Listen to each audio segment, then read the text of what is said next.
City Hall. Tonight is August the 5th, and we'll start our meeting here in just a moment. Before we do that, we'll have a prayer led by Councilman Rick Prather. After that, please join me with the Pledge of Allegiance.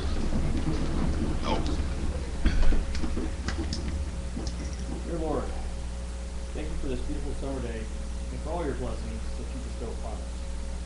Please guide us that we may work through our budget for this next year and give us the wisdom, the integrity, and the courage to make the right decisions so that we may be good stewards of the city's finances. As we have heard recent news about layoffs in our local economy, we pray for those individuals and their families who have been and will be affected. Please bless them that they will not lose hope and that bountiful job opportunities will present themselves. In your name we pray. Amen. Pledge allegiance to the flag of the United States of America and to the republic for which it stands, one nation, under God, indivisible, with liberty and justice for all. I have the clerk have roll, please. Branch. Here. Bray. Here. Carroll. Here. Graham. Here. Henry. Here. Hussey. Here. Mahalovich. Here. Prather. Here. Schulte. Here. Scribner. Here. All right, moving on to number 7, the following reports and minutes have been filed here at City Hall. If you'd like to be on one of our boards or commissions, please send an email to Gail Strope, or you can go to our website, which is jeffcitymo.org.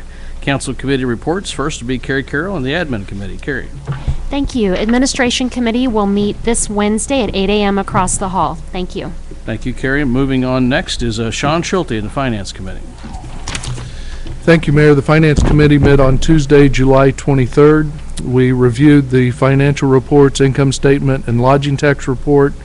Alpla made a presentation to the Finance Committee regarding the gross receipts utility tax, and we also discussed the economic development incentives policy that we'll be discussing again at our next meeting.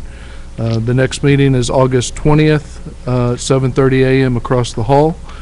Regarding the Budget Committee, we met this past Tuesday to begin budget discussions, and our next meeting is this Thursday at 5:30 in the council chambers. Thank you, Mayor. Is that 5:30 to 7, like basically the same layout as last time, Sean? Yes, that is correct. All right, next we have Public Safety, which is chaired by Mr. Rick Prather. Rick. Yes, the Public Safety Committee met Thursday, August 1st, and among the items that we discussed, the new business is increasing maximum fines, disabled parking fine, speeding over 25 and over. We also talked about pedestrians and operating operation and riding of certain unlicensed motor vehicles, and we also discussed the sales of fireworks within the city limits. Our next meeting will be August 29th after the Brown Bagel, which is a Thursday morning across the hall. Thank you. All right, thank you, Rick. Moving on to Public Works and Planning, Mr. Bob Scribner. Thank you, Mr. Mayor. The Public Works and Planning Committee met July the 18th. In old business, we had a discussion of Jefferson City Hangar Association ground lease renewal, and it's something that'll be brought up again at the next meeting. Chestnut Street parking and traffic issues at Lincoln University. There was no action taken there following discussion. Development agreement with the Brown Family Mission Drive. That's an item that'll be introduced tonight on the on the agenda tonight. We had discussion of revision to a forestry article in the city code, and that item will be discussed at a future meeting as well. Had discussion of a striping plan for Edgewood and Stadium Drive, and since that time, that Edgewood and our Stadium has been a new turn lane added, and Edgewood has been striped. And discussion of neighborhood reinvestment and facade programs was presented by Janice McMillan. Our next meeting will be August the 22nd at 7:30 a.m. across the hall. All right, thank you, Bob.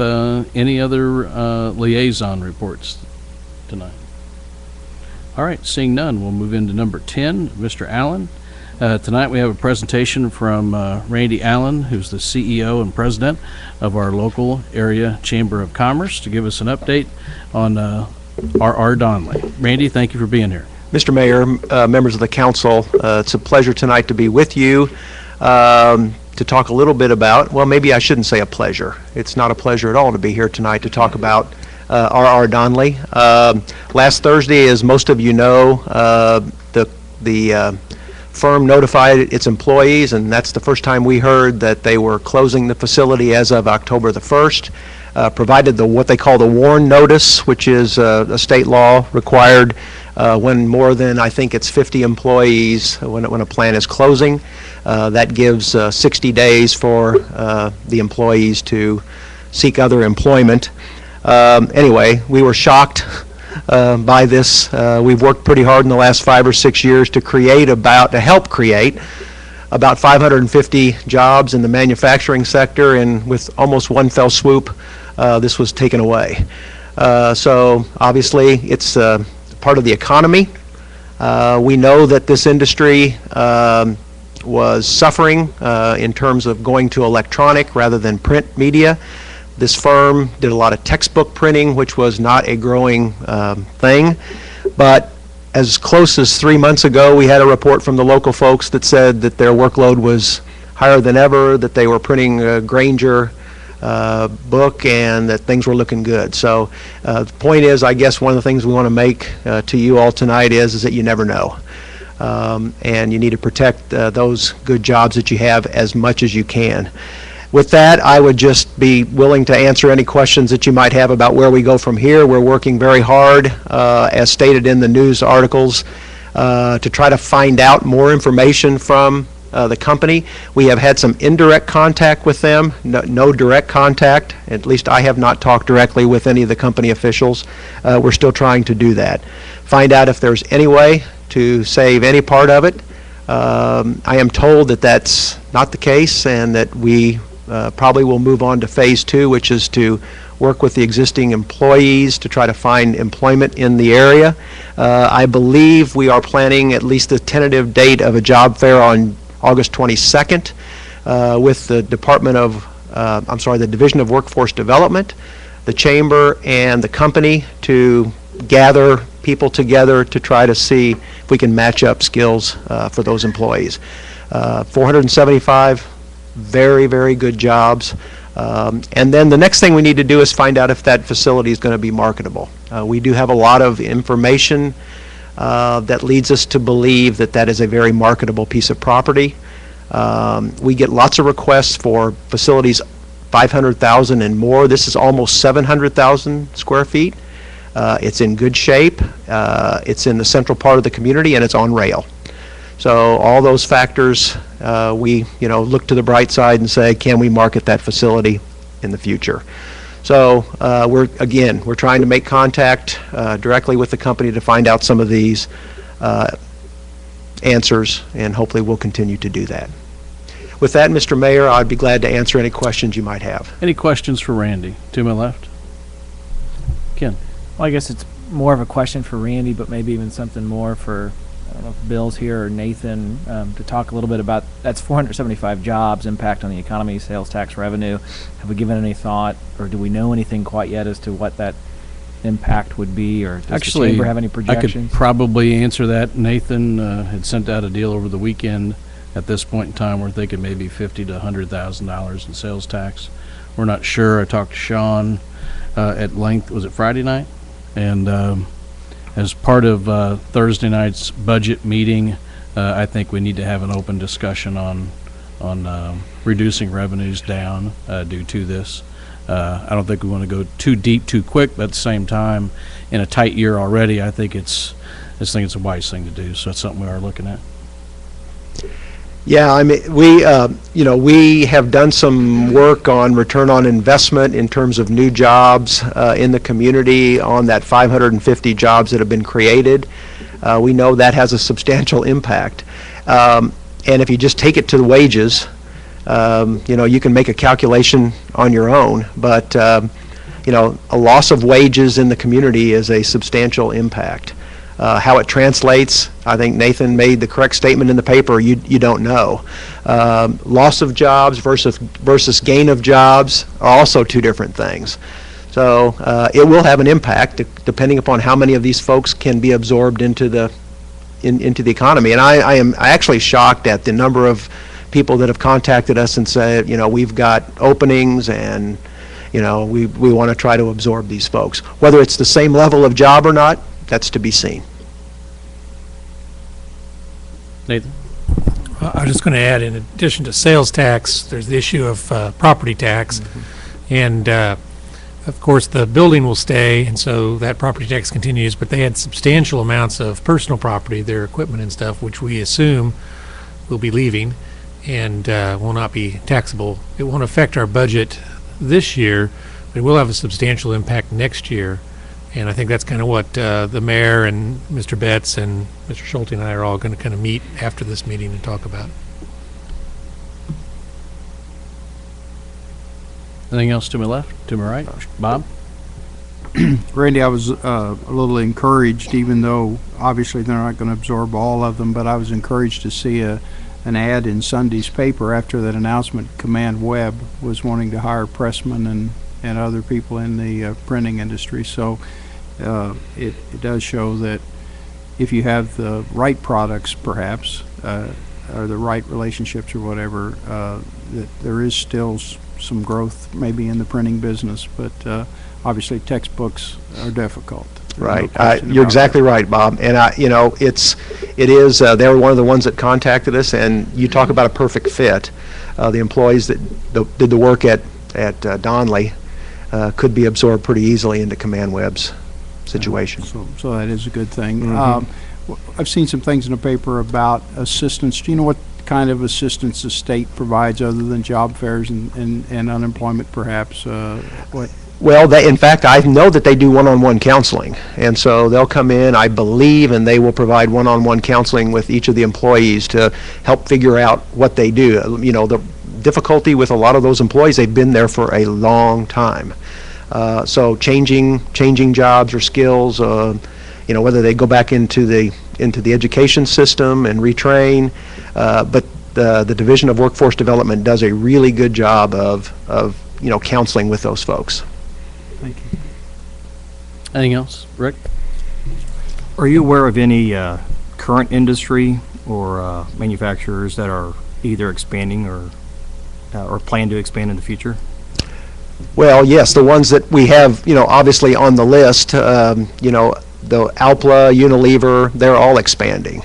So whether those employee skills would match up with the folks out there, I don't know. But yes, we have substantial increases in growth in some of those other manufacturers in the last 2 or 3 years. And they're still in the process of doing that, Rick. Randy, as far as the size of that facility, you said it was roughly 700,000 square feet? Yeah, we use 700. It's probably high sixes. Okay. In a town this size, how many other towns have that opportunity in the center of town? That's a big facility. Right. Scholastic has about 1 million square feet. That's big. How long before the chamber can help market that? Well, facility? that's what we're trying to find out from the owner. Right. One of the problems, if you recall, Johnson Controls, when they closed their plant, gosh, has it been 3 or 4 years ago by now, they sat on that facility for about 1.5 years. They wouldn't let us market it. They didn't know what they were going to do with it. So we hope that Donley decides pretty quickly if in fact that facility is marketable. And we will immediately begin to put that on our list. Okay. Any other questions for Randy? Randy, thanks for being here. I know you've had a long few days, and all of our thoughts and prayers go out to all those families. You have to think that many employees, there has to be some families that were hit twice, or the mother or father, or whatever the case may be. So yeah, I have a close relative that was part of that group. So it's, but as I told several people that have called me from the company, I said, that. The easiest thing for us is to talk about how we move forward. The hardest thing is for you all to have to deal with it. So, all right, Randy, thank you very much for what you do for the community. We appreciate it. Moving on, under number 12, we have 2 people signed up tonight, and both are here on Bill 2013-45. The first one is Mr. Arthur Brown.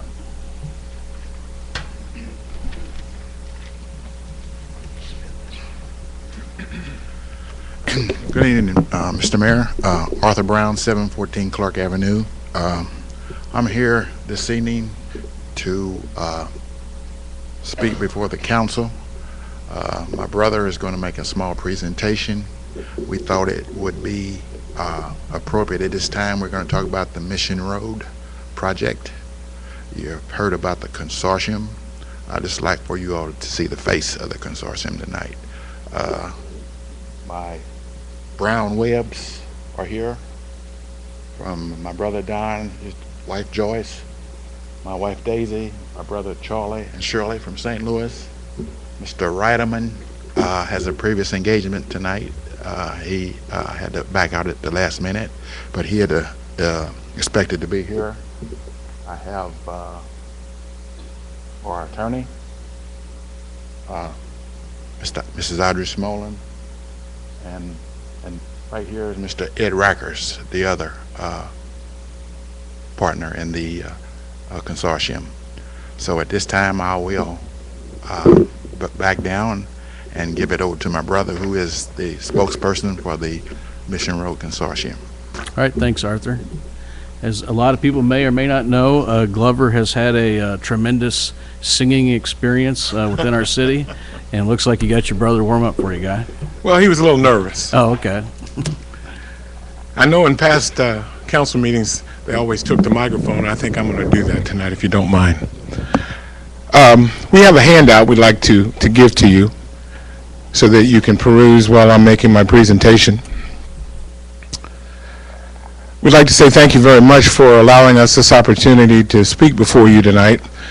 We think that this is an important issue, something that we would like to get in the process and the pipeline, as they say, and we'd like to present some information that we think would be helpful for you in making your deliberation. I'd like to start out with a statement made in an article released in January 15th, 2013 in the Jefferson City News and Tribune. And Mr. Nicholas, you were the one that made that statement. When asked why the staff chose the area near the Missouri 179 and Mission Drive intersection for annexation consideration, Mr. Nicholas said the area was a logical choice. It just seemed the right thing. In the article, it went on to say the proposed area centered around 2 road extensions the city eventually plans to complete, though a concrete plan had not been formulated yet. The Wildwood Drive and Mission Drive extension would allow for the future development in the area, and the city would like to ensure that the development is organized. And Mr. Nicholas went on to state, those 2 roads will eventually be built one way or another. So the landowners that are here tonight, we had a discussion amongst ourselves, and we decided that we would come to the city with a proposal that might benefit the city, help to create economic development in the area, and to also allow for the expansion and the growth of Jefferson City. After release of the article on January 15th, the Brown family approached the Rodman and Rackers family, and we had a conversation about how we could best facilitate this project to help the city. And so we all got together and we decided that we would have a meeting with the city administrator and city staff and discuss with them the possibilities of what it would take to get this annexed into the city. And during those discussions, it had evolved into, well, this was a natural corridor that the city had been looking at for a long time for Mission Drive. Then it was discussed that if you have Mission Drive, well, they would simultaneously want to put in a sewer system. So we began talks seriously with the city, and at one point in time we decided that we would develop a memorandum of understanding. Now, if you all look at the memorandum, I'm sure you've had your copies. It says that this is a non-binding agreement between the city and the landowners. We looked at this document as a tool to help plan for the future. One of the things that Mr. Nicholas had indicated, that he wanted an organized growth in that area. And so to facilitate that, that was one of the reasons why we decided that we would develop this memorandum of understanding. Knowing that this council cannot bind future councils, we know that what we're looking at now is something that hopefully, that if the face of the council should change, that this is a document that has been put into place for the new council to consider. Most of the planning and the work has been done, so that in the event that in the future economic times change, something should change in the future, that this would be something that would give them a jump start to tweaks to say, let's continue with the project. We've all had a clear understanding that this is an ongoing working document, and we've said that many times throughout our meetings.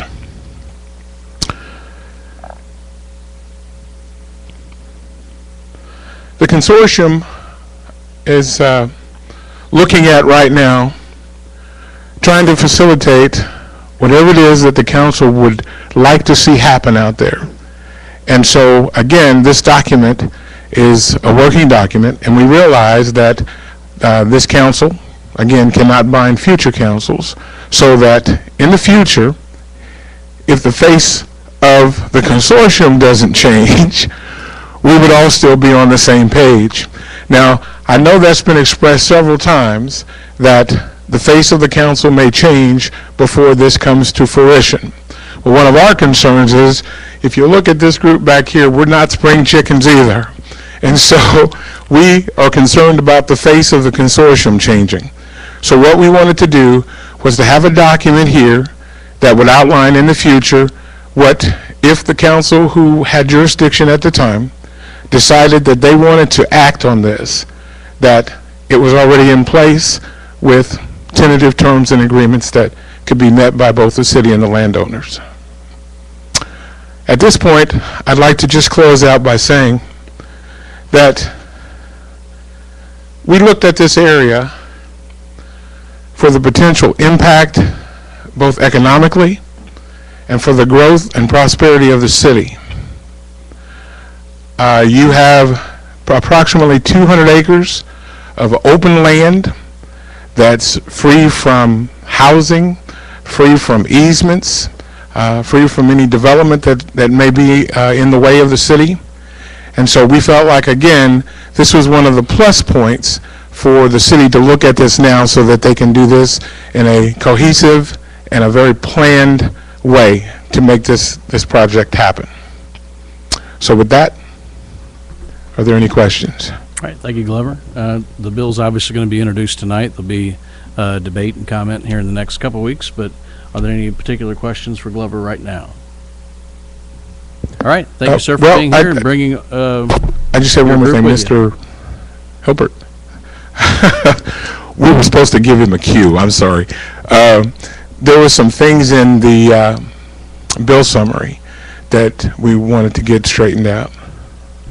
I'll do that when we do the bill. Okay, that's fine. All right, thank you, ladies and gentlemen. All right, thank you, Glover. Okay, moving on to number 13, our consent agenda. Is there a motion on the floor to approve? Second. It's been moved and seconded. Discussion? Seeing none, all in favor say aye. All opposed, same sign. Motion passes. No bills tonight over $50,000. We'll move into bills introduced. First reading of 2013-44, please. An ordinance amending the code of the city of Jefferson, Missouri pertaining to requirements for sidewalk cafe permits. Janice. Thank you, Mr. Mayor. This bill amends the sidewalk cafe ordinance by requiring permit holders to sweep the area daily, provide a trash container for the use of its customers, have insurance of at least $300,000, and would also institute a annual permit. This has been to the administration committee a couple of times, and so it's coming back to the council. Okay. Any other questions of staff on 2013-44? Ralph? Janice, those trash receptacles, are there any, does the city recommend or identify certain sizes or colors or shapes or anything? No, they would just need to be such that they won't be able to be blown around.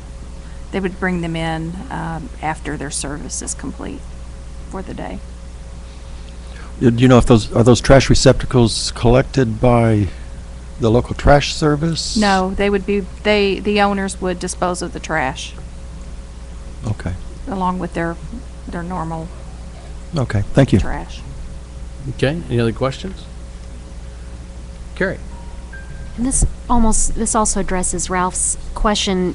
A lot of the places already have them, but apparently, and I wasn't really even aware of this, I think Britt Smith had mentioned that if they get left out overnight, they'll blow around, and then the city has to pick up the receptacles. So it's not necessarily anything new we're asking them to do. It's just that to bring them in after business hours or kind of keep an eye on them so they don't blow away. And if they are going to remain outside, that they're solid enough not to blow away. Any other questions? All right. Well, first reading of 2013-45. An ordinance of the City of Jefferson, Missouri authorizing the mayor and city clerk to execute a non-binding memorandum of understanding for a future development agreement for Mission Drive with Arthur Brown et al. Mr. Hilper. Thank you, Mr. Mayor. I did have a conversation on Friday with Glover and Arthur Brown and had some issues I wanted to cover, and also there were some questions at the Brown Bag and some questions we received over today, I guess. So I got a little bit longer presentation maybe on this than usual, but the agreement involves the following landowners: Arthur and Daisy Brown, Charles and Shirley Brown, Donna and Joyce Webb, Larry and Janet Rodeman, and Ed and Mary Rackers. And as they mentioned, Glover Brown is a spokesman for the landowners. So it is it's an agreement with a number of people. The bill proposes a non-binding agreement, and it essentially says that these are the type of terms we will agree to when we get closer to the project. And of course, some of these things we may not need depending on when depending on when we sign it. Some of those terms might end up having to change because they won't be applicable if we've already got a developer and such. The landowners see this as a planning document to be used by both sides. So I should back up and say I'll try to refer to the Browns and Webbs and Rackers and Rademans as the landowners. The essence of the agreement is that the landowners will provide the city with the right-of-way for Mission Drive and the sewer to serve those three parcels. The landowners will also annex into the city their parcels of land when the road is built. The land is about 214 total acres. The city then agrees to build Mission Drive without further contribution from the landowners. The one issue that's left open is what type of a special district might be used to help finance the construction. Glover and I kind of talked about this at length, and we've probably, I guess, we don't quite have a meeting of minds on how this will work, but all the contract says is that we'll discuss this and we'll resolve this issue before the agreement is ultimately signed. The staff does believe that there should be some kind of a special district to assist in the payment. For example, the TDD being the obvious one. TDD is set up so that whatever is built on the property, there's a tax on it. That then helps repay the construction cost of the road. The landowners are uncomfortable deciding that quite yet because they don't know what the development of the land will be. And understandably, if a ultimate developer intends for it to be residential, then a TDE doesn't do any good. There may be some other ways to help finance it. I think the difficulty for the landowners is that they're just not sure they don't want to bind the hands of an ultimate developer. Glover had some concepts that and that's all okay, I guess I should say. That's not a particular problem unless we get to the point where we're getting ready to start construction and no developer has then been chosen. That's the case where the staff would have to say, well, there is a funding mechanism out there that we're not utilizing. And at that point, we might have to talk about it a bit more. In fairness, Glover had mentioned a couple of options, one being that the city could form a TDD over the road, and then if someone wanted access, we could require that they join the TDD, or perhaps extending Jerry Green's TDD, which already exists. and staff doesn't see those as particularly viable options, so this is just an area of disagreement. But, again, all the contract says is we will agree to resolve that before we actually sign the final contract. In order for this parcel to be viable, either Wildwood has to be built first, or preferably Jerry Green's parcel. Bill, could you put up the map? I should ask him to do that. And the other thing I should mention is that I think you all got an email that sets you up a link to that area. So you can see this on your iPad and scroll around a bit, which is kind of a neat thing. So if you all got that email, click on it and you can play around with this on your iPad. This is not the exact same map that is in the Exhibit A of the agreement. That also shows the stuff to the east on 179 a little bit clearer. But I was asked to make a map that focuses on this area, so that's what we did. You can see the, I'll back up and take a minute to do this. The part in pink there is the Jerry Green lots. Oh, there we go.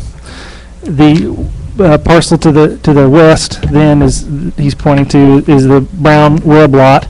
The next one over is the Radaman lot, and the one after that is the Rackers lot. And so that's all defined with Webb Brown being A, Radaman being B, and Rackers being C. So wanted to get that out, kind of give you a point of reference. And I think if you scroll out just a tad, Bill, yeah, the red line is Wildwood. So in order for this project to be viable, either Wildwood has to be built or the Jerry Green parcel has to be built, because otherwise, if there's no Wildwood or Jerry Green, then you've got the road in the middle of really nowhere. If Wildwood is built first before Jerry Green's, you've got a really long cul-de-sac. So ideally, you'd have both of those on either end. But I think probably in our minds, the Jerry Green parcel is more important because it gives you direct access from 179 rather than Edgewood. But you could do it with either, I suppose. Drew, I just have a quick question for the viewers at home. What's the road? I know what it is. What's the road on the south side that Wildwood could extend to? Where the roundabout's shown? Oh, that is Rock Ridge Road. Yeah, if you have great eyesight, you can even see it on there, I think. That's that, and that's, I guess, the Wildwood theoretical plan is for a roundabout there. The cost of building the Mission Drive, the A, B, and C parcels, according to Matt, as of this morning, is preliminarily estimated to be $4.2 million. The sewer is estimated to be between $600,000 and $800,000. Matt had kind of leaned towards the 8, but I wanted to give the 6 because that was the earlier estimates. So the cost of Wildwood is estimated at about $3 million. That was conceived as a joint county project. The county paid for right-of-way acquisition and the engineering to be done. It's currently all out in the county, of course. The sewer would need to be paid for either out of the sales tax or out of a separate bond issue that would then be paid off over time by the ratepayers. There is not sufficient funds currently in the sewer funds to pay for it, but there would certainly be time by the time this is done to pass another bond issue or include it in the sales tax. I received a number of questions that I thought I just might as well answer here. I'm going to take a whole lot of time. How much money was in the last sales tax for major road projects, or this current sales tax really? And that's $5.5 million. Can we change that during the next sales tax? Yes, it certainly could be divided however the council desires at that time. What is the advantage of this agreement to the landowners? Their land would be considerably more valuable with the road. Presumably they would intend to sell it or divide it or both. What is the common practice for building new city roads and infrastructure? Most often roads and infrastructure are paid for by the developer, not the city. Does the city ever pay for roads, and give examples? It certainly the city has built roads in the past for speculation on development. Edgewood was built in the 90s using city funds for the purpose of developing a new corridor, certainly before my time, although certain developers paid for portions of that, according to what Matt had indicated. On the other side of 179, Mission Drive is being built in response to the guarantee of the development of St. Mary's. Christie Drive and a road I'm not familiar with, but again, for the map, that goes to Lincoln's dorms, were upsized roads, so there was a cost share. I think the Lincoln Dorms road was 50-50, and Christie, the development at that time only needed a 2-lane road, and we paid for it to be upsized a bit. What is the difference between this and the other side of 179? In that case, there was a guaranteed development of a new hospital, and St. Mary's pledged a letter of credit that if they don't build the hospital, the city and the county will be repaid their costs. Have we ever done this type of agreement in the past? Not that I'm aware of.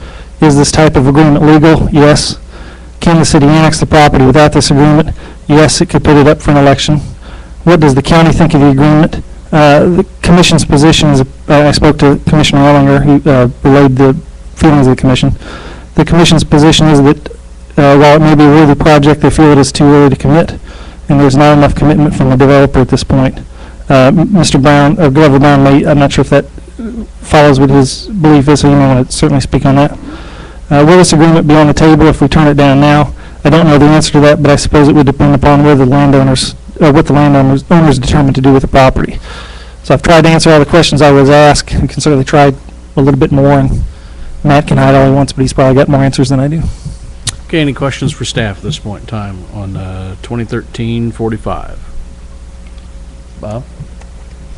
Drew, you may not know the answer to this at this time, but on the Edgewood development, you said that the developers at least participated in some fashion through there. Do you know how the right-of-way was acquired? Could I defer that to Matt? He would probably know better than I would. Actually, I don't either, Drew. That was prior to my time here. Janice may have some insight, or maybe Nathan. I'm not certain. Well, let me ask the same question maybe in another way. Is it usual when we're doing a cooperative project with developer? Is it normal for the developer to or the owner of the property to charge us for the right of way? Is that usually a part of the consideration along with some participation, or is the right of way usually the only participation? Or is it up in the air? Is it all agreements different? I think it's probably up in the air. Like, for example, Mission Drive, some of the right-of-way was certainly donated by the hospital, but the road required additional right-of-way outside their property, so we did bear the cost of that. So I would say it's probably based on whatever deal at the time. Usually they're tied to some economic development so that you get a feel for what is worth. Okay, and the I believe there was some property on the Mission Drive project that was donated to be later used for a firehouse as well, I think. Yeah, wasn't correct. that We got some property donated consideration as well? for that. I believe it's I want to say 3-acre parcel right at the interchange. So. Which they are filling as well. Of course, that's to their benefit because they're getting rid of some of that. I think they're stopping just short of the city parcel, actually. Oh, are they? Okay. Carrie, I think had her hand up. I have two questions for Drew. One is, you mentioned the benefit to the landowners, and then what is the benefit to the city? The city would be able to annex in 210 acres into this property without the need for an election, and certainly a donation of right-of-way and the easements are worth something as well. It would definitely be, I hate to use the word free because we're building the road, but there's no additional cost for the access to the right-of-way, so those would be the two major benefits.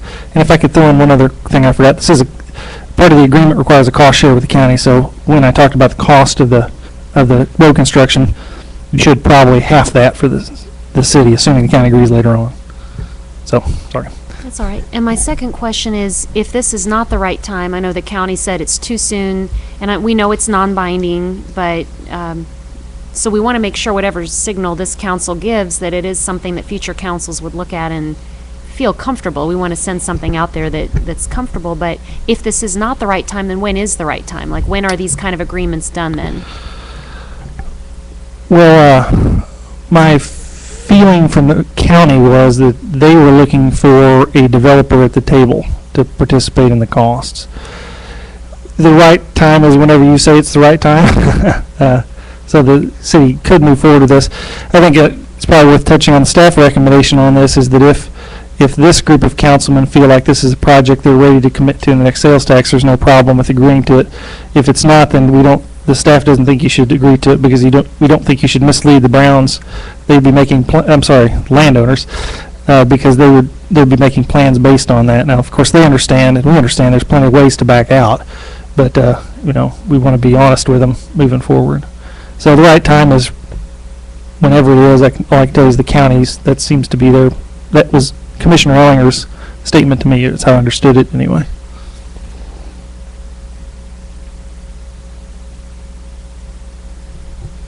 Anything else, Carrie? Is this just questions or we debate as well? I mean, we normally do debate in 2 weeks, but Okay. Well, I have I guess a couple of things that what I'm kind of struggling with is this is a place that would be wonderful for growth and development. It's a prime land area. There's a lot of, we need to be definitely proactive and look at our resources, and we want to look at annexing and orderly growth. So I see all that. So I think this is very positive.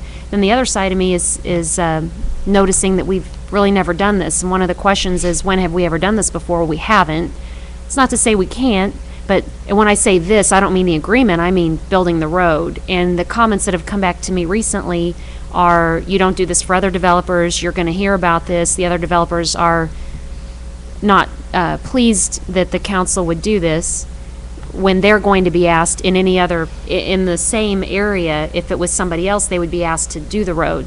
So weighing the pros and cons in my mind and with the council, and I know this came to Public Works and Planning, and I think the staff recommendation was to approve, I believe, and it was voted, not unanimous, but it was voted through the council for debate, which makes sense.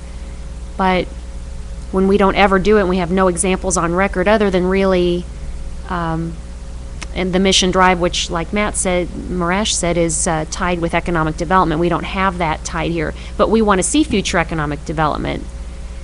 But typically, this is something that we've just really never done. So I want to be comfortable doing it. And like I said, it's a great part to be annexed. Like, we should be working on that. But and now the county, of course, has turned the agreement down. And so I don't want to convey the message that I'm not supportive, because I'm very supportive of this whole area. But are we doing the right thing, and are we going to upset every developer in town? Thank you. Just let me say one thing. I don't think the county's necessarily turned it down. The landowners haven't broached them with any type of agreement. And I gather a couple of commissioners were more positive maybe than this last statement would indicate.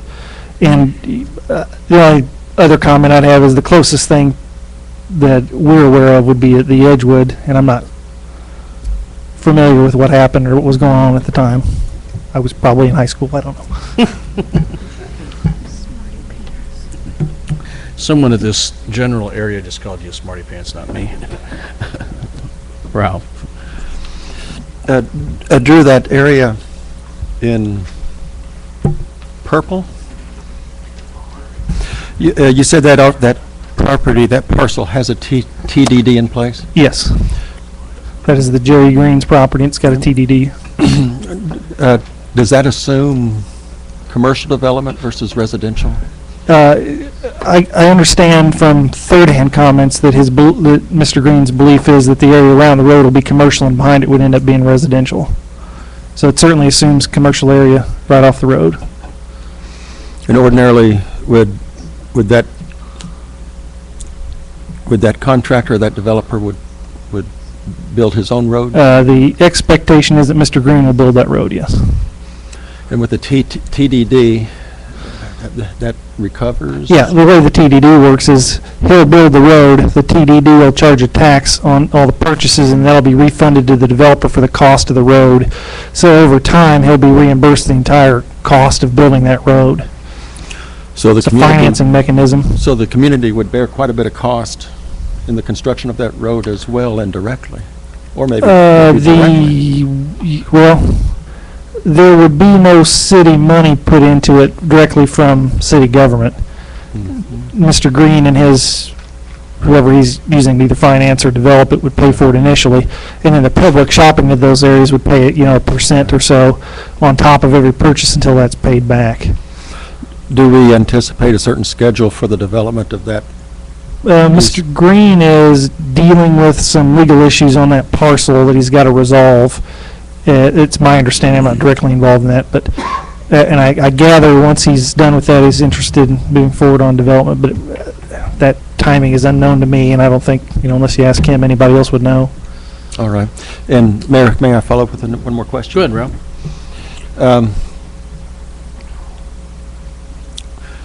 The cost of Mission Drive would be about $5.5 million? That was Matt's estimate, yes. Okay, but did you clarify that it is expected that that would be a shared project with the county? One of the parts of the agreement is that the city could back out of the agreement if the county did not agree to cost share. The reason for that is fairly simple. If the city built this road without any county participation, it would alone eat up all the city's money for major road improvements in the sales tax if it stayed the same funding levels that it did in previous years. And this is proposed to be on sales tax G, right? Yes. There's no other funding. Well, I'm certain landowners would be interested in moving forward early if funds were available. I think they recognize there's no money for major road improvement outside the capital improvement sales tax, at least right now. All right. Thank you. All right, Rick, did you have a question? At one time, Planning and Zoning had a proposed project on that side of the green property. Is there any word on whether that's advancing at all? It is not. It is not advancing. As Mr. Hilpert indicated, Mr. Green is working out issues so that he can propose his next development. But the one that was presented at Planning and Zoning is not going to be built. Follow-up. How is that zoned right now? PUD, planned unit development.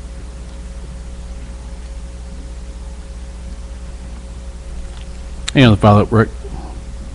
Okay, Bob, I think you were next. I like Carrie. I totally like some aspects of this agreement. I certainly like the idea that that area can be developed and that we would be doing it in an orderly way. What I don't like about the agreement, and the reason I voted against forwarding it to the council in the committee meeting, is that with no developer or development attached to it, it's really nothing more than speculation. And I don't think the city's in the business of speculating. We did that to some extent with Edgewood, and it worked out pretty well. I mean, we've had some nice commercial development there, but this property and the way and where it lies and everything, I think there's a very strong possibility that's going to be residential development. Not that you don't want residential development, but it certainly doesn't lend itself to a transportation tax district where you can recover some of the cost. And generally, when we do residential development in the community, I think it's always been the developer that has paid for those roads, not the city. And so without a lot of questions being answered, I would agree with the county commissioners that it's very premature for us to enter into an agreement like this at this time. Okay. Been at this one about 40-some minutes. Carrie, do you have another question for staff by chance? Or? On Mr. Green's property, just being entirely fair, is this something that he would say that we are not extending the same offer to him, or is it just that he started earlier with what he thought was a proposed developer with a TDD? Can he come to us and say, well, I guess he just didn't ask, whereas this group has asked? Like, are we treating that area, and then let's say the next landowner over? Are we being fair? I'm just curious. Do you need more time to think about that, Drew? We have 2 weeks before we have to vote, but fair is a nebulous term. I think Nathan wants to answer that. I'm not going to touch fair, but I can tell you the history of it, and that is that obviously Mr. Green had lobbied hard to get that interchange built. There was some expectation at the time the interchange was built that not only would he provide his own road, but he would also defray the cost of the interchange. Whether that's still on the table or not, I don't know. A couple years have slid by since then, but that's what the discussion was back then. okay. All right. Any other questions of staff on 2013-45? Seeing none, we'll move on to first reading of 2013-46. An ordinance of the City of Jefferson, Missouri authorizing the mayor and city clerk to execute an agreement with Alex Mastrigianis for the sale of real estate. Good. Carrie? Good job, fellas. Drew? I'm glad she said that. This would be an agreement to sell the old Greyhound bus station. It has been vacant for something better than a decade, although some folks are saying 15 years. We received an offer from, I'm going to call him Alex, not to be disrespectful, but I don't want to mispronounce his last name. He owns Alessandro's. He is interested in creating a pizza business. Because that was purchased with some DOT money, the city could not sell it without it being in excess of an appraised value, fair market value. It was appraised some years ago at like $178,000, something in excess of $100,000, and so there were no people interested in purchasing it at that amount because it's in the floodplain and there's hardly anything you can do with it. So when Alex approached us, we indicated he needed to obtain an appraisal, which he did. It was from David Nunn, who's certainly a very well-respected appraisal company in this town. They appraised it at $37,000. So Alex's offer of $40,000 would fit the bill. It's a standard real estate agreement if the city's ready to sell the property. Okay, any questions of staff on 2013-46? Carlos? Is Alex the only one that's interested in this property? Has it been open? It has not anyone been, else to buy the property? It has not been surplused and put out for sale. It is not. So we don't know if someone else would like to.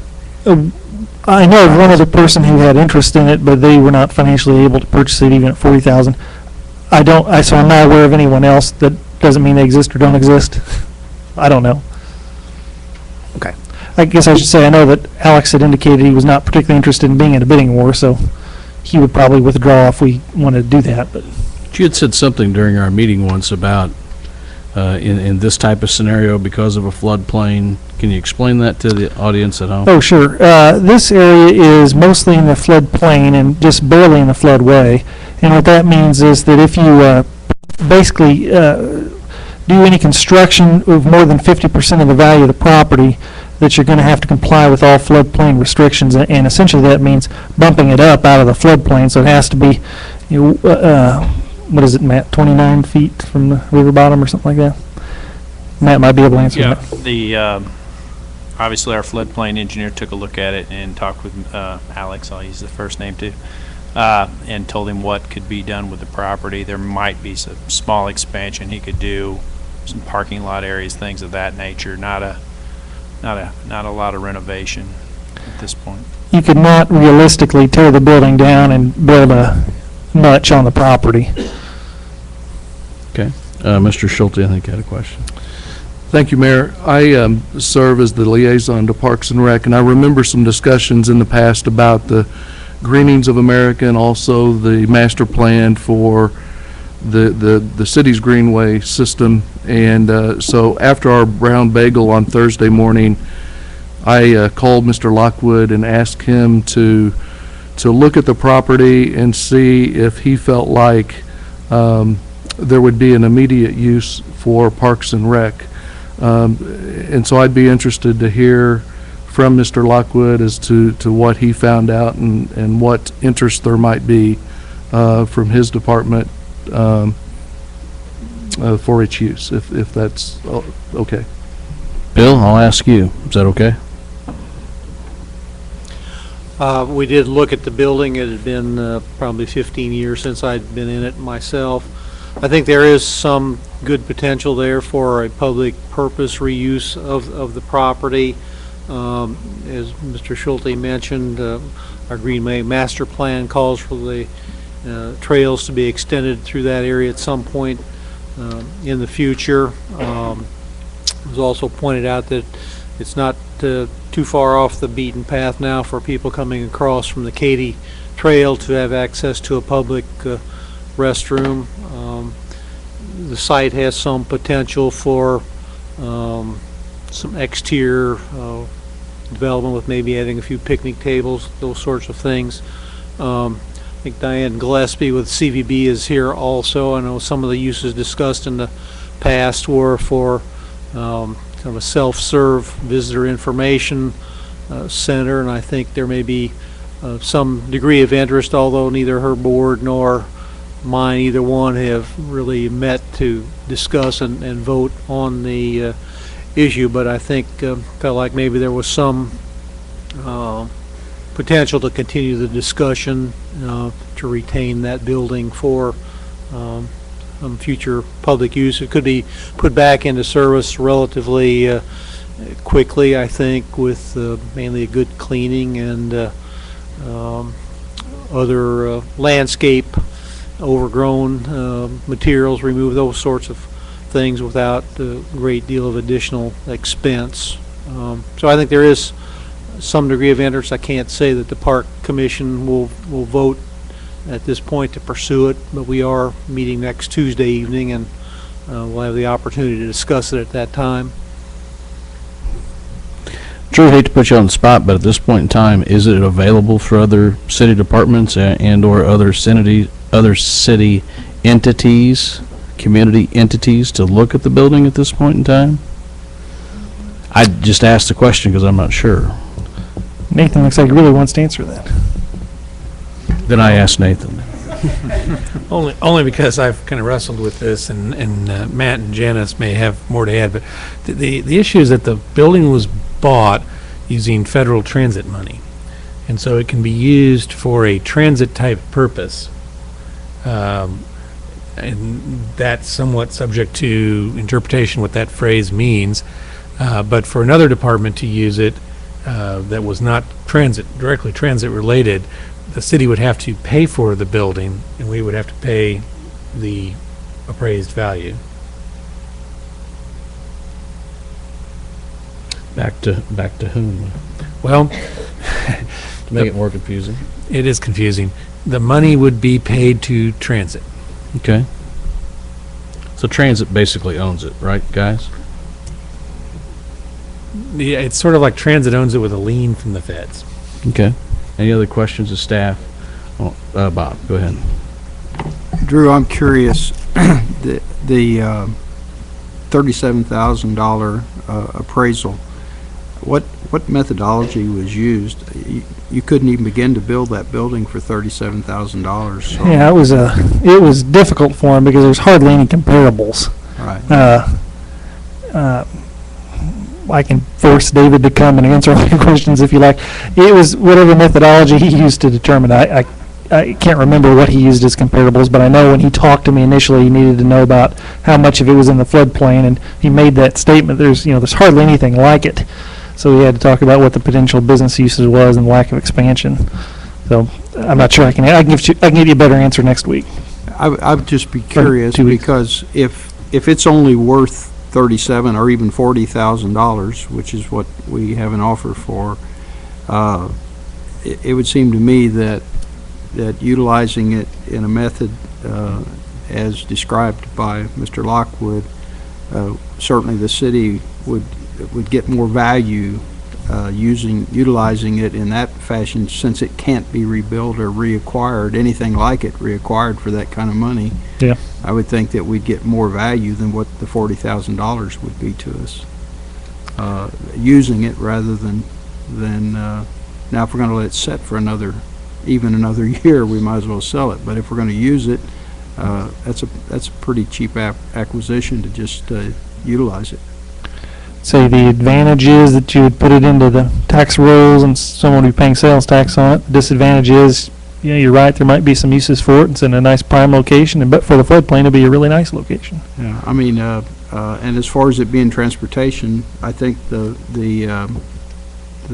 bridge bicycle path was built with transportation funds, and if you use it as a bathroom for those riders you've just utilized it for transportation, right?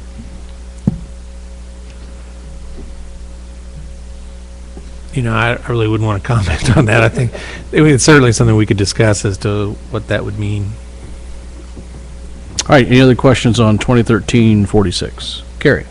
I have a few. First of all, something was brought up. I think Carlos Graham had a good comment about the bid and if we're getting other bids or what other people said. Now, it may be good since the public isn't aware of the rule or ordinance that allows for this sort of property to be sold without a bidding process, because we don't want the public to think, oh, you didn't bid it out, you just gave it to whoever's going to give you a certain value, which was actually above the appraised value. But could you clarify that? Sure, there's two processes in the code, and I'm not sure why they both exist, but the one is to surplus it out, and at that point we have to offer it to the parties next door to either side, any party that's adjacent to it, and then we could put it out for proposals or bids. The other is the unusual procedure, which was somewhat utilized here. The code says that if someone makes an offer to purchase the property and they do it in writing, then the council passes yea or nay on it. So there's kind of a two ways to do it. One more solicits the bids, and this deals with when you get a bid for the property or a proposal for it. So it's in the code, so there's no problem with it, but it's less out there than the other way of doing it. Okay, any other questions? Bob?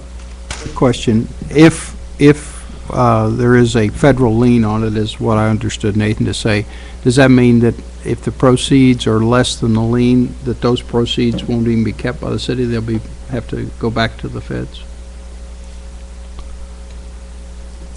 I'm going to let Ms. McMillan answer that. The determination was made that the proceeds would remain with the city, but they should be dedicated to transit. They didn't want to be repaid. That was a determination by MoDOT, and they sent us a letter to that effect some years ago, I guess, when this issue came up before. Correct. Okay, Gary.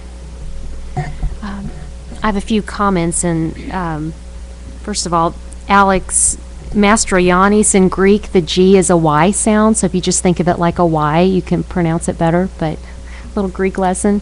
And not because he's Greek or not, I'm just supportive of his concept of bringing business and bringing life into it, and I do want to comment on that, knowing that Parks has an idea, and I understand and respect that, and I think we should look at all ideas and make sure that we're choosing the best one, and I'm sure we'll get, hopefully, some public comment as to what the public thinks about this. Greening of America's capitals was great. It gave a lot of ideas. That's been years, a few years have passed. Nothing's happened, although those ideas could happen in the future. But suddenly, when somebody else wants the property, now we all want it, and we're saying, oh, maybe the city wants it now. And so suddenly it sparked interest, at least, and that's understandable. I think that's typical. But I see a business owner wanting to put something there in a very undesirable location and perhaps make it into something desirable. I'm certainly not convinced, although I'll be curious over the next 2 weeks, that a public restroom, a public visitor center is of any value to the city in that location. I know it's close proximity to some trails and to some biking trails. If Alex puts a business there, then it's accessible to the general public and to the bikers, so you're still accessible to everybody. If we're concerned about a visitor center or public restrooms, perhaps we can supplement Alex's development by adding some extra restrooms with city money, if that's the direction that we're wanting to go with this. I can't imagine, though, having it unmanned, unsupervised, letting the people use it for a visitor center. I mean, do we staff it or not? All these things don't make any sense to me when we have the Convention and Visitors Bureau already. They have a nice facility a few blocks away.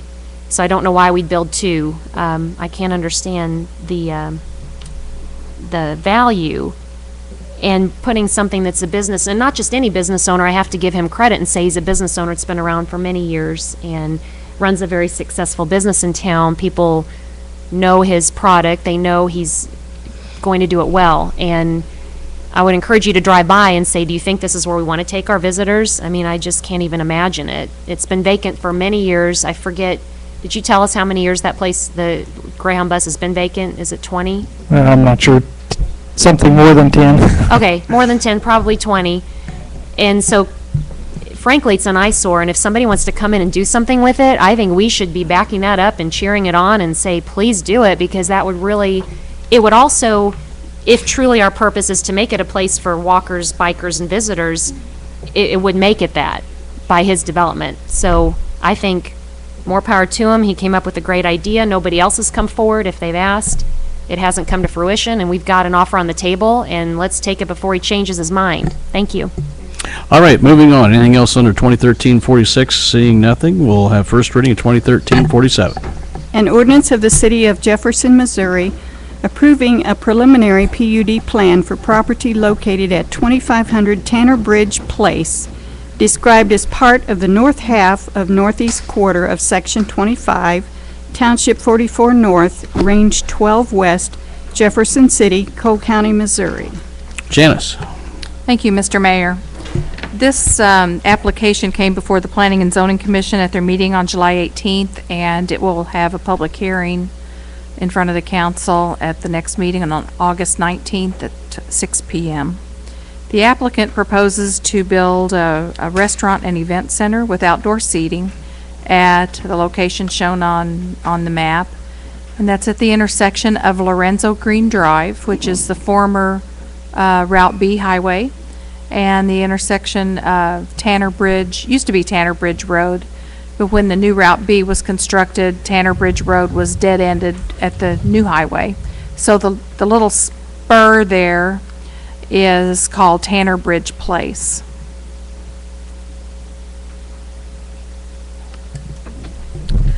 The proposed restaurant is 4,500 square feet, and as I mentioned, it'd be 2 levels. I can't find the little. If you look at the map, the highlighted area is where the restaurant will be constructed, where the hash lines are. The total property is about 22 acres, but it's not all going to be utilized for the restaurant. Just the area that's highlighted with the hash lines will be utilized for the restaurant and event center. That's a closer in view of the area. You can see where the access would be off of Tanner Bridge Place. And this is a site plan. I understand it's difficult to see. North is actually off to the left of the page. What's being proposed is a driveway that could be, on which a street could be constructed in the future if the owner decides to develop the rest of the land that's behind the area, which will be developed as the restaurant. So there will be a way to access that additional property in the future. But you can see where the parking lot is. There's an upper parking lot, the building, and then a lower parking lot. So it'll be a 2-level building. I'd be happy to answer any questions. Any questions of staff on 2013-47? Okay. Oh, Carrie, go ahead. I did want to comment because Johnny couldn't be here this evening or for the final vote, and so he did send me a letter that we forwarded to all the council. And if there's any questions, he's happy to answer through email. I go back to high school, my high school days with Johnny. I've known him a long time, and he is a renowned chef, really nationwide, is a celebrity chef. He has great skills, and the fact that he's moving back to Jefferson City is very exciting. To be in, L.A. and Martha's Vineyard and have his own restaurants and such in those places, to bring that experience back to Jefferson City, and he's decided he wants to settle here, which is very exciting. We wish for those kind of things to happen when people go away, that they come back. So he's going to do a fantastic job, and although he couldn't be here, he wanted to voice that he is happy to answer any questions. Thank you. All right, thanks, Carrie. Any other questions of staff on 47? All right, we'll have first reading of 48, please. An ordinance of the City of Jefferson, Missouri, authorizing the mayor and city clerk to execute an agreement with the Missouri Highways and Transportation Commission for Metropolitan Transportation Planning Services for the period of November 1, 2013 to October 31, 2014, reflecting funds as approved in the fiscal year 2014 Unified Planning Work Program. Janice. Thank you, Mr. Mayor. This transportation planning agreement is the 11th agreement we've had with the Missouri Highways and Transportation Commission.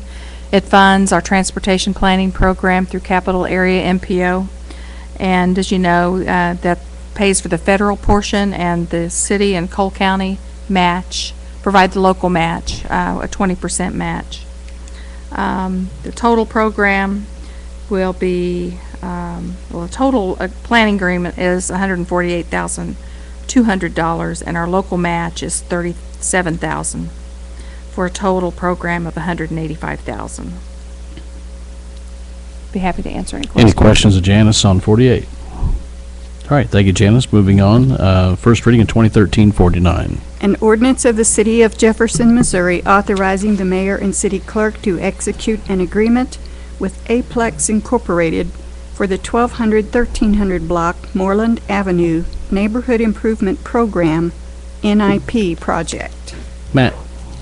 Thank you, Mr. Mayor. As the clerk indicated, this is a construction contract to do the Moreland Avenue Neighborhood Improvement Project. I believe the council back in, we had a resolution from 2011 accepting this as a neighborhood improvement project where the property owners pay $10 a running foot to help fund this project. The contract was bid. I think we had 5 bids. Aplex from Lynn, Missouri was a low bidder. They have done very good work for the city in the past, and we're recommending approval. The neighborhood would be contributing about $20,000 of the $206,103. Any questions? Mr. Henry. I had a question. Thank you, Mr. Mayor. Matt, I had a question for you. Now, how far does that project go back into Moreland? I know I had gotten some calls around that time when we approved that. Some folks didn't want to be a part of the cost sharing for that. Correct. How far does that go back? Yeah, it basically goes, stops at where the creek crosses the low point of the road. And initially, the council wanted to look at doing the entire stretch of Moreland. We sent out some notices at the beginning of the project and heard a lot of feedback from those residents, so it was stopped short where the residents were in support of it. Okay, thank you. All right, any other questions on 49? Seeing none, we'll have first reading of 2350, please. An ordinance of the City of Jefferson, Missouri declaring certain property to be surplus and authorizing the disposal of said property. Mr. Betts. Yes, Mr. Mayor and Council, this is for the annual surplus auction. The city estimates that it's going to cost about $1,600, and that's to hire the auctioneer and to do the advertising for that particular auction. We believe the auction is probably going to happen the first few weeks of October. We have a few we have to wait for some new police vehicles to come in, some of those types of things before we can set an exact date, and we have to also get the auctioneer set up for the exact date. Bill, is that normally on a weekend or a weekday? It's usually on a Saturday. Okay. All right, any questions for Bill on 50? Seeing none, we'll have first reading of 2013-51.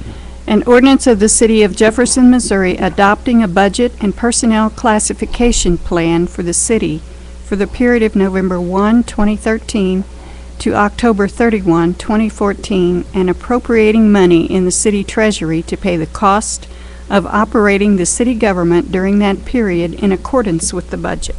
Mr. Bill. Yes, this is our annual budget bill. There will be a public hearing on August 19th here in the council chambers for this. This is the general fund budget of $28,824,914, as well as the overall budget for all of the funds, which brings our total budget to $66,728,955. The council, if we're not ready to vote on it at the public after the next meeting, the council would typically put this on the informal calendar at that time. Okay, any other questions of staff on 2013-51? All right, moving on, we'll have first reading of 2013-52, please. An ordinance of the City of Jefferson, Missouri providing for the levy of city taxes and establishing the rate of taxation for the City of Jefferson, Missouri for the year 2013.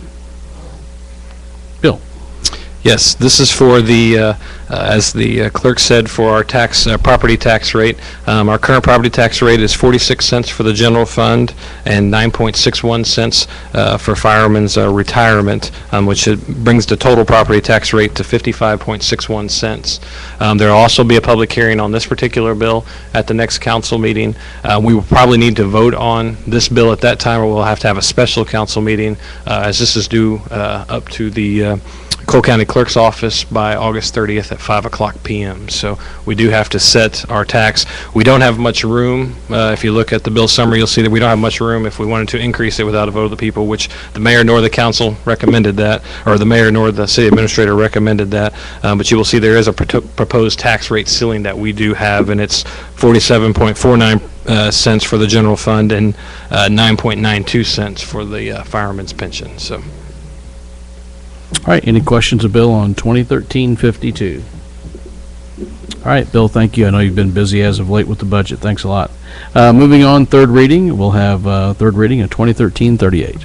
An ordinance of the City of Jefferson, Missouri amending the 2012-2013 budget of the City of Jefferson, Missouri by appropriating additional funds within the wastewater fund. All right, Matt.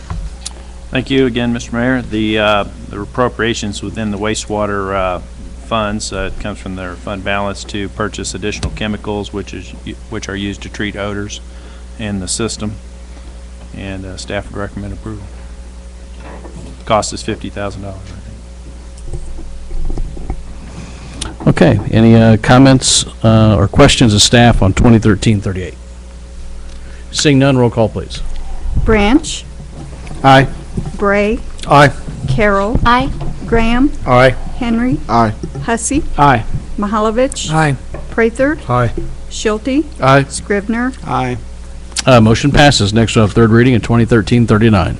An ordinance amending the code of the City of Jefferson, Missouri regarding the connection fee paid by entities connecting to the sanitary sewer. Matt. Yes, thank you, Mr. Mayor. This bill would raise the sewer tap fee from $300 to $400 for new construction. The city staff did a study some years ago where this was recommended and never been acted on. We took this to Public Works and Planning Committee meeting, which they voted in favor of to move on to the council. We compared our fees to several other cities close by and around the state, and ours is considerably lower than anyone else's. Haven't heard any negative feedback as of yet, and we'd recommend approval. All right, any questions on 2013-39? Any debate? Roll call, please. Bray. Aye. Carroll. Aye. Graham. Aye. Henry. Aye. Hussey. Aye.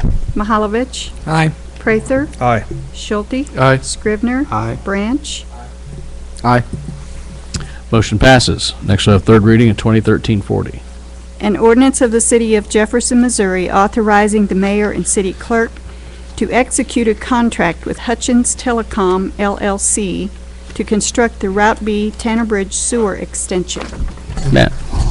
Thank you, Mr. Mayor. As clerk indicated, it's a construction contract with Hutchins Telecom. The cost of that is just over $1.1 million. It will construct a gravity and force main sewer along with a pump station in the area kind of, I'd call it south of town near the Rickman Center, if you're familiar with that area. I think that was something that was discussed for annexation some years ago, and now it's coming to fruition. We've had Hutchins done a previous project for our wastewater division, did a good job, and we'd recommend approval. All right, any questions on 2013-40? Bob? Matt, do you know how many subscribers will be added? I know it'll be capacity for future, but immediate. Yeah, I'm not certain of the exact number. It's not a great deal of properties, but it will serve a good size area. Okay, any other questions? Debate? Roll call, please. Carroll. Aye. Graham. Aye. Henry. Aye. Hussey. Aye. Mahalovich. Aye. Prather. Aye. Schulte. Aye. Scrivener. Aye. Branch. Aye. Bray. Aye. Motion passes. Next we'll have third reading of 2013-41. An ordinance of the City of Jefferson, Missouri authorizing the mayor and city clerk to execute a contract with Ameren, Missouri Company to provide electrical service to the Route B Tanner Bridge sewer extension. Matt. Thank you. And as the clerk indicated, it's really a companion bill to the previous one where we have to pay to extend electric service to the new pump station. It's $40,000 is the cost, not to exceed, and we'd recommend approval. Any questions of staff? Debate? Roll call, please. Graham, Aye. Henry, Aye. Hussey, Aye. Mahalovich, Aye. Prather, Aye. Schulte, Aye. Scrivener, Aye. Branch, Aye. Bray, Aye. Carroll. Aye. Motion passes. Next, we'll have third reading of 2013-42. An ordinance of the City of Jefferson, Missouri authorizing the mayor and city clerk to execute an agreement with Evers and Company CPAs LLC for audit services. Mr. Betts. This is for our annual audit service contract. It is for a 3-year contract, the first year being $38,000, the second year being $39,200, the third year being $40,400, for a grand total of $117,600. Staff recommends Evers and Company LLC to be given the contract. Any questions of staff by council? Mr. Mahalovich. If we wanted to amend this contract during the 3 years, can we amend it, or have a change in scope of services or anything? We could have a change in scope of services. We could also, after each year, the council makes a decision whether or not to renew the contract, so we could go out for bid and look for a different firm if that's what the council so chooses as well. Okay, any other questions of Bill or any other staff member? Mr. Carlos. Bill, were they the lowest bid? They were not the lowest bid. Staff did feel that they were the best bid. I believe they were the third lowest. It was really close between them and the second lowest bid. If you take fireman's pension into account, they were the second lowest. We didn't feel that the lowest bidder offered the services that we needed, the amount of time that it was going to take in order to do our audit. They only proposed about 250 hours, whereas Evers and Company proposed about 600 hours worth of time on our audit. Okay. Thank you. Bob? I believe you said in the committee meeting when you presented this that if you calculated based on an hourly rate, that Evers and Company was the lowest bid. That is a correct statement. Okay. Any other questions of staff? Debate by council? Seeing none, roll call, please. Henry, Aye. Hussey, Aye. Mahalovich, Aye. Prather, Aye. Schulte, Aye. Scrivener, Aye. Branch, Aye. Bray, Aye. Carroll, Aye. Graham. Aye. Motion passes. Next, we'll have third reading of 2013-43. An ordinance authorizing the mayor and city clerk to execute a grant agreement between the City of Jefferson and the Missouri Highways and Transportation Commission for assistance with operating expenses for the air traffic control tower at the Jefferson City Memorial Airport for the period of November 1, 2012 through October 31, 2013. Matt. Thank you, Mr. Mayor. As the clerk indicated much of the information. It's a grant agreement with MoDOT for our air traffic control tower. Basically, the city could receive up to 50% of the cost associated borne by the local entity, not to exceed $45,000. It's a grant we've had in the past, and we'd recommend approval. Any questions, Matt? Matt, I have one question, doesn't necessarily pertain to this, but it's on the subject. The federal funds for our tower, those are safe for now. When's the next, when does that come up again? I believe that's with the transportation bill, Janice may recall, which we have a 2-year transportation bill in place. I know that. So for 2 years, it should be okay?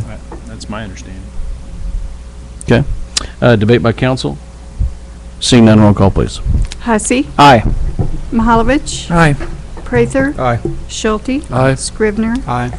Branch, Aye. Bray, Aye. Carroll, Aye. Graham, Aye. Henry. Aye. Motion passes. Next, we'll move into number 18, resolutions. At this point in time, we'll entertain a motion to bring up Resolution 2013-21. Clerk, please. A resolution endorsing the nomination of Morrow Drive neighborhood to the National Register of Historic Places. And our motion's made by Councilman Bray and seconded by? Second. Who was the second? Second. Oh, Councilman Henry, sorry. All right, staff. Jamie Abbott's going to do this presentation. Welcome, Give you an Jamie. overview. Thank you.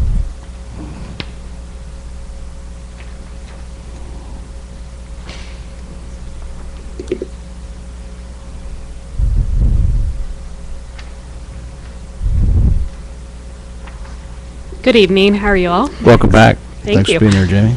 I'm going to do a short PowerPoint presentation.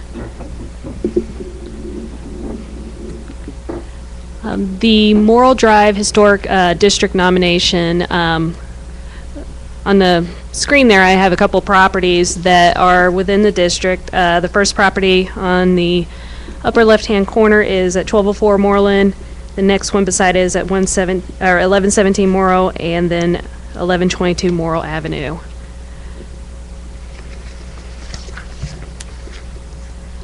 The National Register nomination is based on several criterias. The criterion A, the property is associated with events that made significant contribution, and criterion C, which properties embody the distinctive characteristics of the type or a period or method of construction. Up on the screen you will see the outline of the Morrill Drive Historic District nomination. On the right-hand side is the plot map from 1943, and then on the left-hand side is the plot map that is of today.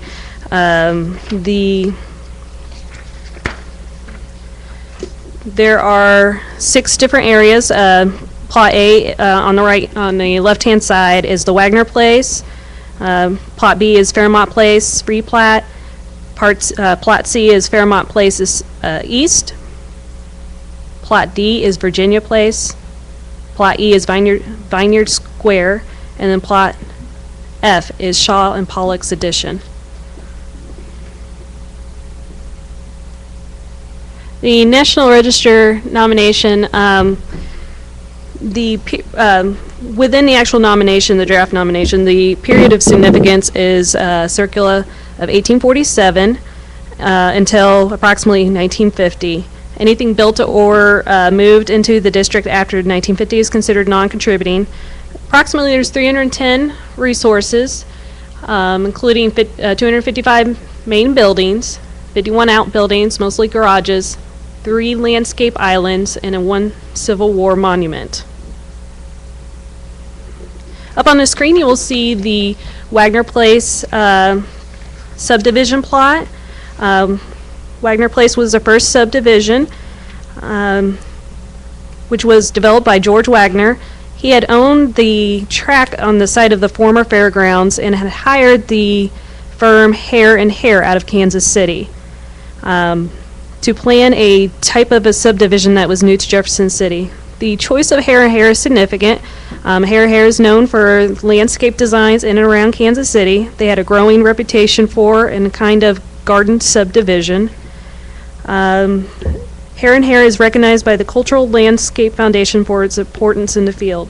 Hare and Hare is a pioneering firm who established the profession of landscape architecture in the United States.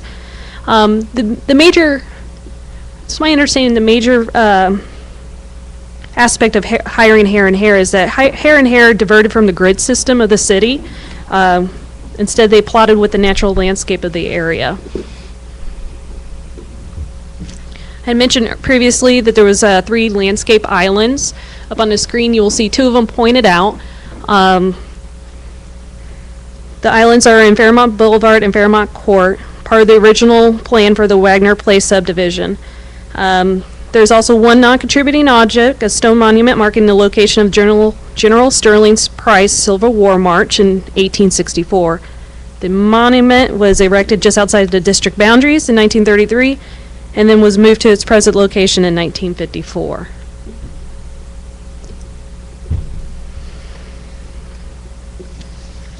On the screen you will see the Morrill Heights School, which was constructed in 1914. At a cost of $16,000 to serve the children of the growing Wagner Place subdivision and the surrounding areas. Now I'm briefly going to go over the architectural styles that are found in the Morrill Drive district. The first on the screen is the Colonial Revival, which is the most common style. Features include a second double door entrance on the facade, and a good example is located at 1107 Morrill Drive, 1216 El Marine, and 903 Oakwood Drive. Next is the Dutch Colonial. It's popular for the gambrel roofed variant, which was built between the circle of 1917 and 1940. Properties with this particular style is at 935 Fairmont Boulevard, 1305, and 1206 Morrill Drive.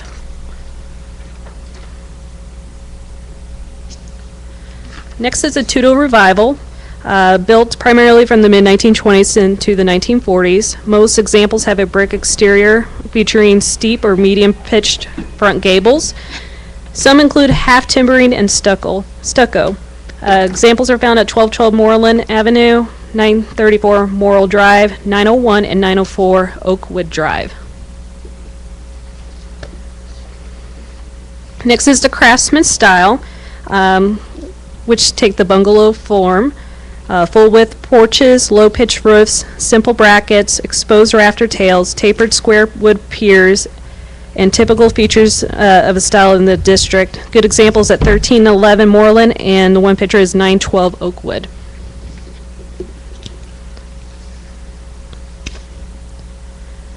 Next is the Italian Renaissance, which is usually found as an influence rather than a primary style of a house. The Lumber Dr. Louis Ott's house at 1201 Morrill Drive is a good example, which reflects something in the Italian Renaissance while incorporating other styles. It was built in 1930 from designs by architect Robert Parrish.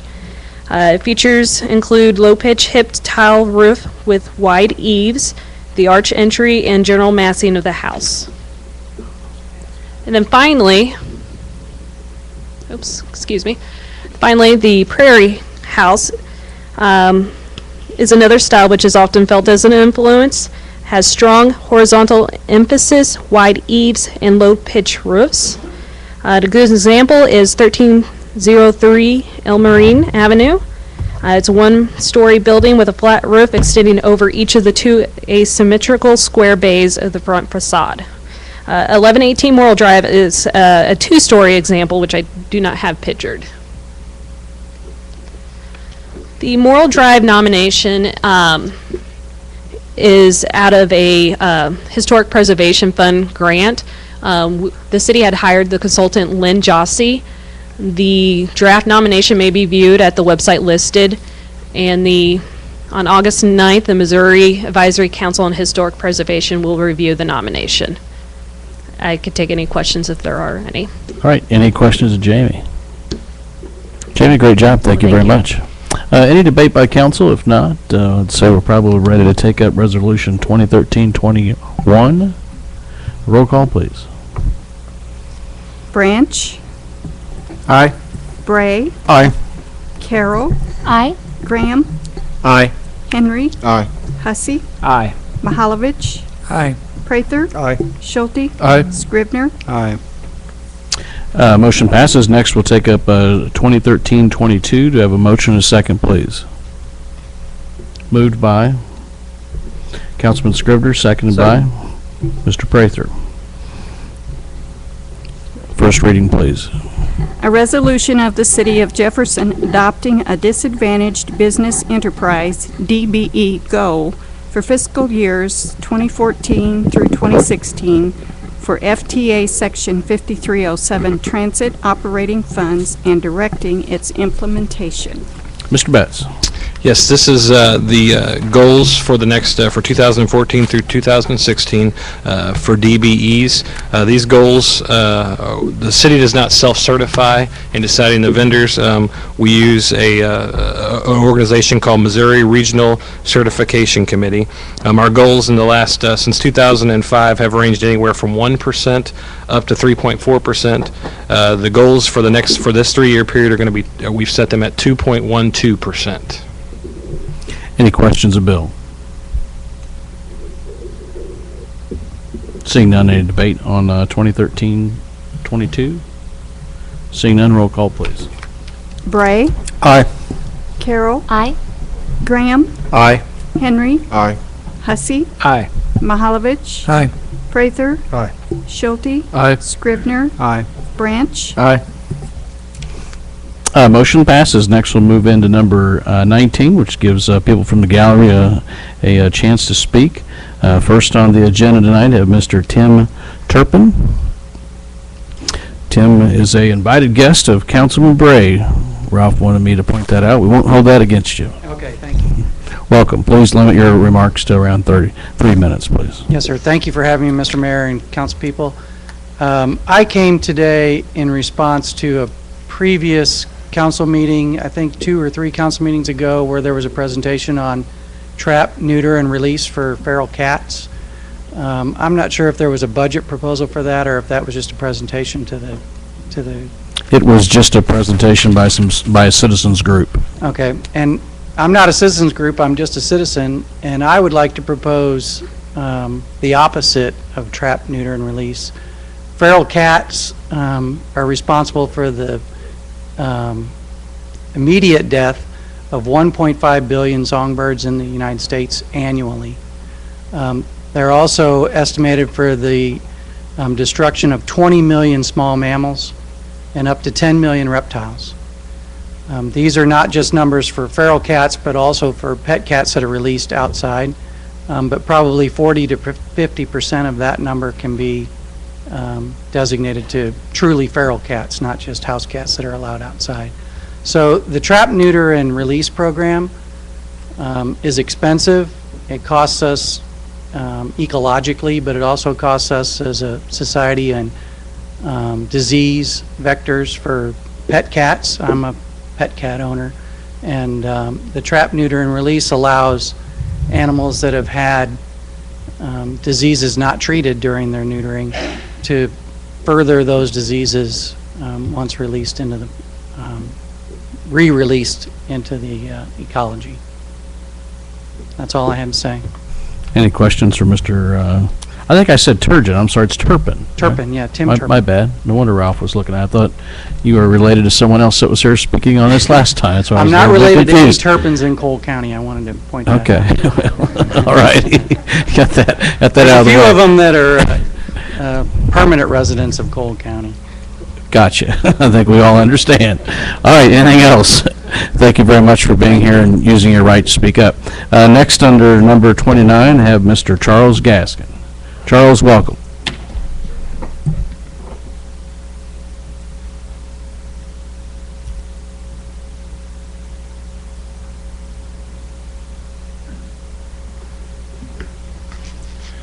Charles Gaskin, 2604 Twin Hills Road, 3rd Ward, 2nd Precinct. On June 9th, the News Tribune published the City Council's reaction to the proposals for the conference center. I will paraphrase some of those comments. Regarding the jury group's withdrawal, Mr. Hussey stated that it was one company's opinion. The jury group has 140 hotels in its portfolio with over 18,000 rooms. 104 of those facilities carry the jury name.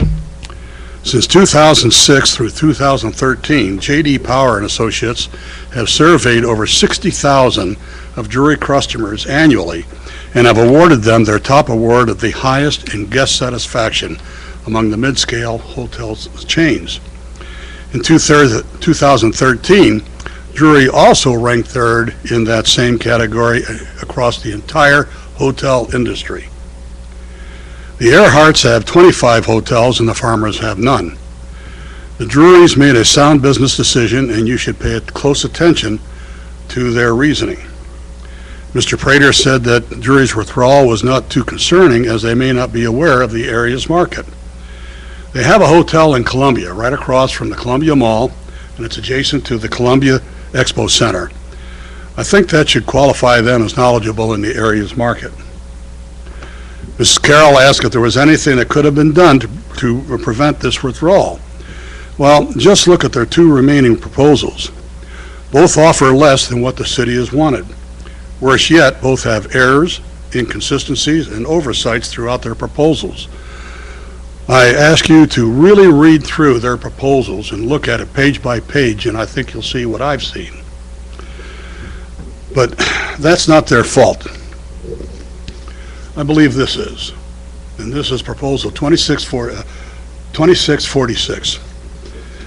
In there, you ask for a 30,000 square foot exhibition hall, a banquet space, an exhibition space, and a ballroom, and a banquet space. You provide $9 million that you don't have. You do not tell them much more than that. In essence, what you said, I want this, you tell me what else I need and give it to me. If you look at the RFP, if you took the RFP to any banker seeking financial aid, here's what would happen. If it was a relative, you'd say, come back in about 2 or 3 weeks, I got to get through the loan committee, and we'll let you know the answer. If he's not a relative, he'll say no. Beginning with transfer in Jefferson City, this city has failed to approve every tax and annex issue ever since. I moved my family here in April 1974, and at that particular time I became a citizen of the city of Jefferson, and I became a taxpayer. Shortly thereafter, I registered to vote. What that means to all of you folks is now I'm also your banker. I am not impressed with your work on this conference center. I know you really want something, but you have failed to develop a sound, reasonable, responsible business plan. Instead, you're trying to sell an idea that has very little chance of any success to this community. And that is what I am really concerned about. I would appreciate it if you would delay your work on this project and go back and do this in a very responsible, business-like manner and develop a sound business plan. And as I've said before, when I've prepared before you, whatever you decide, to build one or to not build one, I can guarantee you if you do this, the city will be behind you every step of the way. Thank you. Any questions for Mr. Gaskin? All right, seeing none. Charles, thanks again for coming and having the right to speak here tonight. That's what our country is all about. Moving on to first of all, is there any council comments on any presentation topics we've seen this evening? Under 20. Seeing none, any new business to bring before our city this evening? Seeing none, any unfinished business? Ms. Carroll. I skipped over this in the announcements earlier, but I wanted to invite everybody to the 4th Ward meeting Carlos and I are having on Saturday, August 24th from 9 to 11 a.m. at Capital West Christian Church, which is at 1315 Fairgrounds Road. So it's a specific 4th Ward community meeting, but anybody's welcome to attend. And again, it's Saturday, August 24th from 9 to 11. Before the meeting, Carlos and I will be on Hal Dooley's radio show between 8 and 9 a.m., so you can tune into that as well. And we want to thank Councilman Henry and Bray for having their first 5th Ward Council, 5th Ward meeting, and now we are going to plan ours. So thank you. All right, thank you guys both. Thank all of you. Mr. Mihalovich. I'd request an update on the conference center planning. Mr. Hilbert. Thank you. In response to the request from the proposals and doing our own due diligence, the facilitator is performing a market study that addresses the advantages of both sites and what each site can support. The proposers have requested an update, given that the old one was there. The last market study was several years old. The market study has dominated his time over the past several weeks. The market overview and industry trends are largely complete, and now they're focusing on comparables and case studies. They anticipate that completion within the next 4 weeks. Facilitators spoken to the developers about this, and they're very pleased that they'll be receiving the market study. The facilitator has not tasked the developers with any new information. They are both still working on ways to close the gap with regards to operating expenses. So in other words, how can we solve the need for operating subsidy? What other ways are there to finance that other than payment from the city? The facilitator and his group are tentatively planning on being here in early to middle September to present the market study and answer any questions the council may have. We could do a public meeting at that time to gather further public input, although you might just want to wait until we get the response back from the developers or the proposers. They will need time to facilitate or incorporate the market study into their plan.